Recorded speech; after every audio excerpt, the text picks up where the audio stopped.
కురుక్షేత్ర యుద్ధం ముగిసింది. పాండవులు తిరిగి హస్తినాపురాన్ని హస్తగతం చేసుకున్నారు.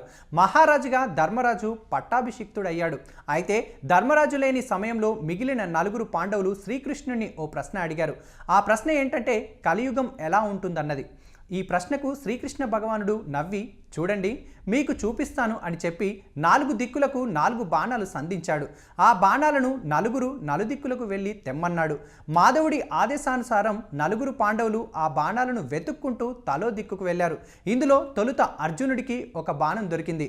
ఇంతలోనే ఒక మధుర గానం వినిపించి అటు తిరిగాడు. ఒక కోయిల మధురంగా పాడుతూ జీవించి ఉన్న కుందేలును పొడుచుకు తింటూ కనిపించింది. దీన్ని చూసిన అర్జునుడు నివ్వెరపోయాడు. వెంటనే శ్రీకృష్ణుడి వద్దకు వచ్చాడు.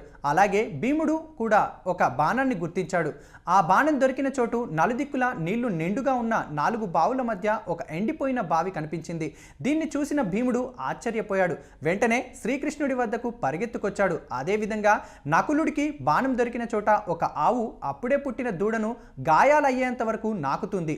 చుట్టూ ఉన్న జనం అతి కష్టం మీద ఆ రెండింటిని విడదీస్తారు.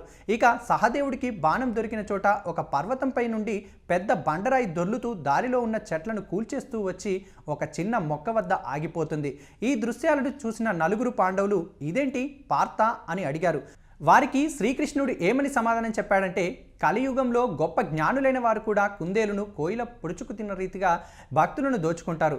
కలియుగంలో అత్యంత ధనికులు పేదలకు పైసా కూడా సహాయం చేయరు. ఆవు తన దూడను గాయాలయ్యేంతగా ఎంత నాకిందో కలియుగంలో తల్లిదండ్రులు తమ పిల్లలను గారాం చేసి వాళ్ళ జీవితాన్ని నాశనం చేస్తారు.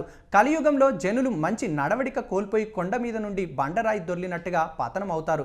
వారిని భగవన్నామం అనే చిన్న మొక్క తప్ప ఎవరూ కాపాడలేరు అంటూ నవ్వుతూ సమాధానమిచ్చారు. ఈ వీడియో కనుక మీకు నచ్చినట్లయితే లైక్ చేయండి, కామెంట్ చేయండి, షేర్ చేయండి అండ్ సబ్స్క్రైబ్ కండి. Thanks for watching eagle media works.